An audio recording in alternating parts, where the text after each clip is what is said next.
Google play store से अभी दक्षम officers academy का ऐप डाउनलोड करें तथा दी गई परीक्षाओं में अपनी सफलता सुनिश्चित करें और अधिक जानकारी के लिए दिए गए नंबर पर कॉल करें। जय हिंद एस्पिरेंट्स।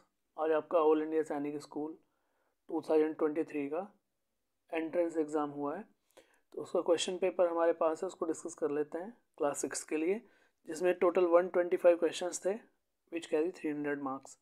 तो इसमें हम इंग्लिश का पोर्शन डिस्कस करने जा रहे हैं, जिसमें 25 क्वेश्चन थे जो 50 नंबर के थे। पहला क्वेश्चन देख लेते हैं। पहले क्वेश्चन में कह रहा है select the incorrect option.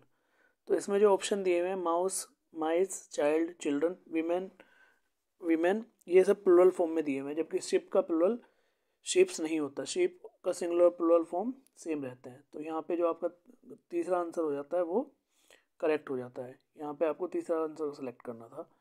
Identify the question tag in the following sentence. She sings very well, doesn't see. तो देखिए क्वेश्चन टैग क्या होता है, हमारा एक छोटा सा क्वेश्चन जो हम कंफर्मेशन के लिए पूछते हैं, और वो हमेशा नेगेटिव सेंस में होता है। जैसे आपने कहा शी सिंग्स वेरी वेल, वह बहुत अच्छा गाती है, तो आप कंफर्म करने के लिए पूछेंगे क्या नहीं गाती है, तो जो इसमें आपका क्वेश्चन टैग हो जाएगा वो हो जाएगा B, doesn't she. Next question की बात करते हैं। Choose the option that does not come under gender. Gender की अगर हम बात करें तो देखिए हमारे फेमिनिन जेंडर होता है, मैस्कुलिन जेंडर होता है, न्यूट्रल जेंडर होता है, जबकि सिंगुलर और प्लुरल हमारे क्या होते हैं, नंबर होता है, number of noun. Identify the next question की बात करते हैं। क्वेश्चन नंबर 4 कह रहा है identify the types of the sentence. Come and do your duty. तो यहाँ पे सेंटेंस से हमें क्या फील आ रही है कि ऑर्डर दे रहा है। तो ऑर्डर जिस सेंटेंस में दिया जाता है वो हमारे कौन से होते हैं, इंपेरेटिव सेंटेंस होते हैं। नेक्स्ट क्वेश्चन की बात करते हैं। Laughter is the best medicine. Question number 5 तो कह रहा है identify the kind of the noun of the laughter. तो लाफ्टर हमारा क्या है, एब्स्ट्रैक्ट नाउन है, जो हमें दिखाई नहीं देता उसको हम क्या बोलते हैं, एब्स्ट्रैक्ट नाउन बोलते हैं। तो लाफ्टर का मतलब क्या होता है, ठहाका, तो हम जोर जोर से हंसते हैं। देखिए नेक्स्ट क्वेश्चन में बात कर रहा है। क्वेश्चन नंबर 6 को अगर हम देखें, choose the correct sentence where enough has been used as a adverb. तो सबसे पहले हम समझ लेंगे एडवर्ब होता क्या है। Adverb are the words which qualifies the adjective और अ वर्ब। तो जहाँ जो किसी वर्ब को और एडजेक्टिव को क्वालिफाई करे वो हमारा क्या कहलाता है, एडवर्ब कहलाता है। तो जैसे हम यहाँ पे देखें there is a enough ink, तो इंक हमारा क्या है, एक नाउन है, नाउन को क्वालिफाई कर रहा है, तो ये पहला ऑप्शन हमारा गलत हो जाता है। She has a time enough, तो दूसरा ऑप्शन भी हमारा गलत हो जाता है। He was kind enough to help me, तो यहाँ पे काइंड क्या है हमारा हो जाता है एडजेक्टिव, और जो एडजेक्टिव को क्वालिफाई करे वो क्या हो जाता है हमारा एडवर्ब। तो इसमें तीसरा ऑप्शन हमारा हो जाता है correct, he was kind enough to help me. Next question की बात करते हैं। From the following, question number 7, from the following select the option appropriate option to fill in the blank. तो शिप्स के जो बंडल को बोलते हैं, जो ग्रुप ऑफ शिप्स होता है उसको हम बोलते हैं फ्लीट, बेड़ा। Select the sentence with correct order of words, call each other. तो देखिए यहाँ से अगर हमारा बात करें तो आर्टिकल हमें यूज़ करना है the mike repeating calls with each other. तो ये हमारा एक मीनिंगफुल सेंटेंस बन रहा है, तो आपका जो फोर्थ ऑप्शन है वो हो जाता है करेक्ट। क्वेश्चन नंबर 9 की बात करते हैं। Select the correct option to fill in the blanks. Don't disturb me, कह रहा है मुझे डिस्टर्ब मत करो। तो कब डिस्टर्ब मत करो, जब मैं कुछ काम कर रहा हूँ, और काम कर रहा हूँगा तो हमारा दिखाता है प्रेजेंट कॉन्टीन्यूस। तो प्रेजेंट कॉन्टीन्यूस में हम क्या यूज़ करते हैं, इज एम आर, वर्ब की फर्स्ट फॉर्म प्लस आईएनजी। तो थर्ड ऑप्शन हमारा क्या हो जाता है, करेक्ट। नेक्स्ट क्वेश्चन को देखते हैं। क्वेश्चन नंबर 10 कह रहा है आइडेंटिफाई द एडवर्ब। एडवर्ब का जैसे मैंने आपको बताया कि the words which qualify the verb और एडजेक्टिव। तो जैसे यहाँ पे कह रहा है she reads the answer twice, तो वो आंसर को 2 बार पढ़ती है। तो यहाँ पे पढ़ने की विशेषता क्या बताई जा रही है कि 2 बार पढ़ती है। तो यहाँ पे हमारा एडवर्ब क्या हो जाएगा, ट्वाइस। ये ऑप्शन जो आपका पहला ऑप्शन है वो करेक्ट हो जाता है। क्वेश्चन नंबर 11 को देखें। Choose the option that opposite to the brave. तो ब्रेव का मतलब होता है बहादुर, तो बहादुर का अपोजिट क्या हो जाएगा, कावर्ड। नेक्स्ट क्वेश्चन की बात करें। Choose the word nearest in the meaning to the underline word. She requested him to drop her home.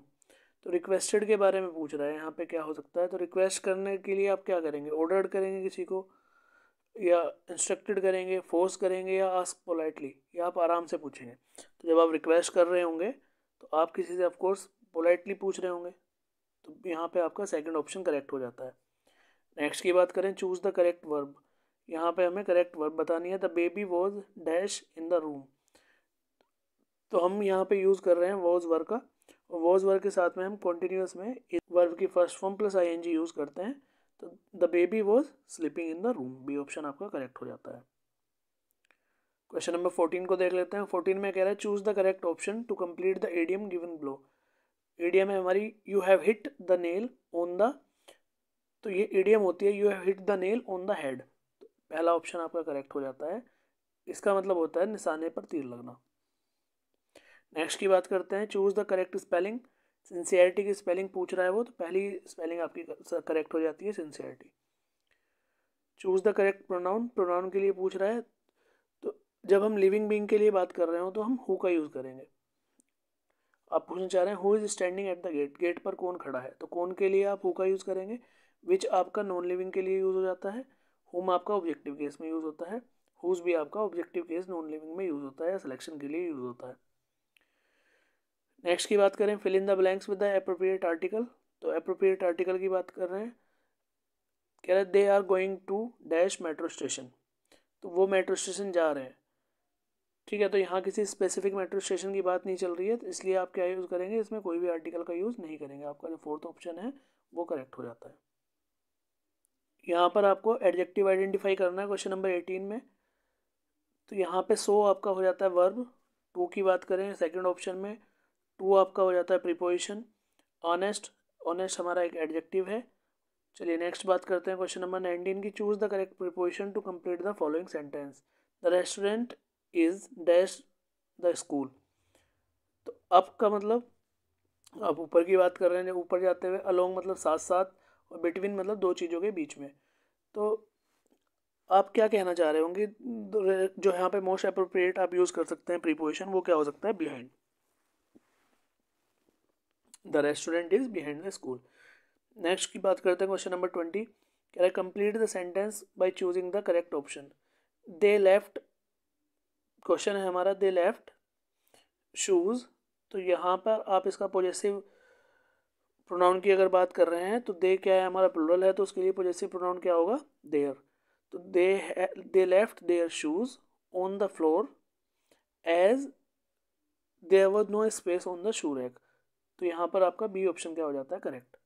Next question जो हमारा दे रखा है, पैसेज से दे रखा है, क्वेश्चन नंबर 21 से 25 तक, एक बार उसको चेक कर लेते हैं। पैसेज है हमारा, if you want to send a letter by post today you have to paste a stamp on the envelope.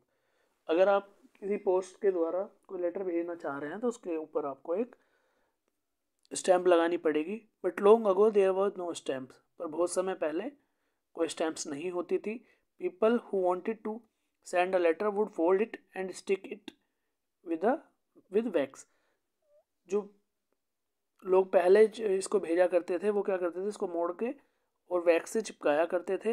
Then the post office would send the letter and the person who got it would have to pay for the receiving the letter. तो post office इसको भेज दिया करता था और जो इसको receive करता था उस बंदे को उसके पैसे देने होते थे। The first stamp was printed in England. पहली स्टैम्प कहाँ प्रिंट हुई थी, इंग्लैंड के अंदर प्रिंट हुई थी। It was black and had a picture of queen Victoria on it. ये काले रंग की थी और जिसपे क्वीन विक्टोरिया की पिक्चर लगी हुई थी। It cost 1 penny the British पैसा। इसकी जो कॉस्ट थी वो 1 penny थी, जो ब्रिटिश पैसा था उस समय पे। That is why it was called a penny black, इसलिए इसको पेनी ब्लैक कहा जाता था। The hobby of collecting stamp is known as the philately. तो स्टैम्प कलेक्ट करने की हॉबी को क्या कहा जाता है, फिलेटली कहा जाता है। Stamps have been brought out in many shapes and size. बहुत अलग अलग शेप और साइज में स्टैम्प्स आती है। Some stamps are very valuable and can sell for a lot of money. और कुछ स्टैम्प्स बहुत ज़्यादा कीमती होती हैं जो बहुत सारे पैसों के लिए सेल की जा सकती हैं। तो देखिए क्वेश्चन नंबर 21 में कह रहा है choose the correct option to fill in the blanks. The first stamp was printed in, जैसा कि हमारा पैसेज में दिया हुआ है, in England. Choose the correct statement, तो यहाँ पे बी ऑप्शन आपका करेक्ट हो जाता है। The first stamp had a picture of queen Victoria, जैसा हमारा पैराग्राफ में दिया हुआ है वहाँ पे क्लियरली लिखा हुआ है। नेक्स्ट क्वेश्चन की बात करते हैं। The hobby of collecting stamp is called. तो हमें पता है कि जो स्टैम्प कलेक्ट करने की हॉबी है उसे क्या बोला जाता है, फाइलेटली बोला जाता है। हमारे पैराग्राफ में भी ये लिखा हुआ है। It was black and had a picture of Queen Victoria. Identified the part of speech of black from the given sentence. तो यहाँ पर ब्लैक की बात कर रहा है, जो किसकी विशेषता बता रहा है, हमारी स्टैम्प की बता रहा है, जो कि एक नाउन है। तो नाउन के जो क्वालिफाई करता है उसको हम क्या बोलते हैं, adjective. This is the adjective of colour. Next में बात करते हैं क्वेश्चन नंबर 25 में, choose the opposite of sand. Send का अपोजिट बताना है। तो सेंड का अपोजिट क्या हो जाएगा, सेंड का मतलब भेजना, तो रिसीव का मतलब एक्सेप्ट करना। तो यहाँ पर आपका ये इंग्लिश का पोर्शन कंप्लीट हो जाता है। आई होप कि आप लोग ने अच्छा किया होगा। आप अपने मार्क्स मुझे डिस्क्रिप्शन बॉक्स में एक बार शेयर कर दें, कितना स्कोर आप लोग कर पा रहे हैं, ताकि हम एक कट ऑफ प्रेडिक्ट कर पाएँ। Thank you. Google play store से अभी दक्षम ऑफिसर्स एकेडमी का ऐप डाउनलोड करें तथा दी गई परीक्षाओं में अपनी सफलता सुनिश्चित करें और अधिक जानकारी के लिए दिए गए नंबर पर कॉल करें।